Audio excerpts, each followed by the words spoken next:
The old school bus rumbled down the deserted road, its worn tires screeching in protest as it navigated the winding path. The driver, Mr. Jenkins, glanced nervously at his rearview mirror for what felt like the 100th time that day. He had been driving this route for over a decade and never once encountered an empty seat. As he approached the final stop on the schedule, a small town with only one house visible from afar, the bus's headlights illuminated the darkened street. Mr. Jenkins slowed to a crawl, his heart sinking as he noticed something peculiar. There was no child waiting at the curb for their ride home. He checked again and again, but the seat remained empty. A shiver ran down Mr. Jenkins' spine as he pulled up alongside the house. The windows were dark, and an unsettling silence hung in the air like a miasma of malevolence. Without thinking, he opened his door and stepped out onto the sidewalk. As he approached the front porch, he noticed something that made his blood run cold.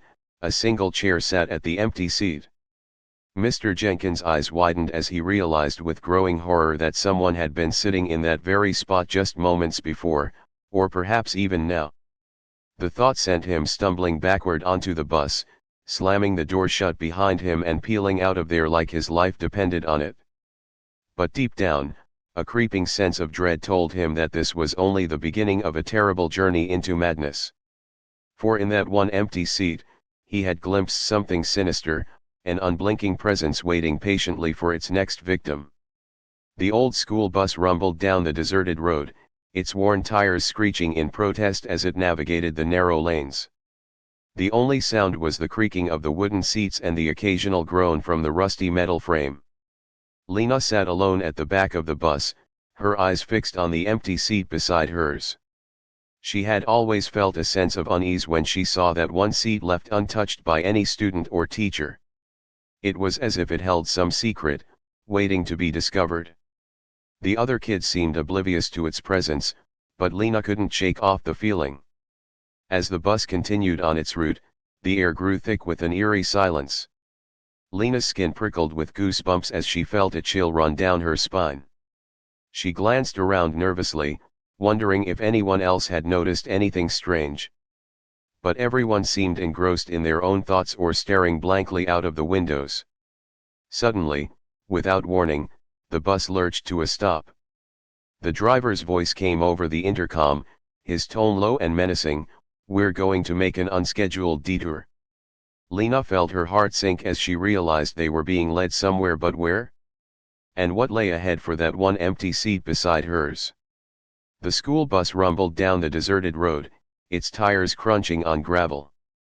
The children sat in silence, their eyes fixed on the empty seat across from them.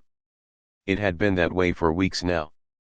Miss Thompson, the teacher, tried to reassure them with a gentle smile. "Don't worry, class," she said. "We'll get there soon." But her words only seemed to make things worse. The children began to whisper among themselves, their voices hushed but laced with fear. They wondered who could have taken that seat and why it was left empty. As the bus continued on its route, a chill ran down Emily's spine. She glanced up at the rearview mirror, half expecting to see someone sitting in her usual spot. But there was no one. The driver, Mr. Jenkins, seemed oblivious to their unease, his eyes fixed on the road ahead. As they approached the final stop, Emily felt a presence beside her. She turned to see who it was, but the seat remained empty. Yet, she could have sworn someone had sat down next to her just moments before. The children's whispers grew louder now, their fear turning to panic as the bus came to a halt in front of an abandoned house on the outskirts of town. It seemed that one seat left empty would haunt them forever.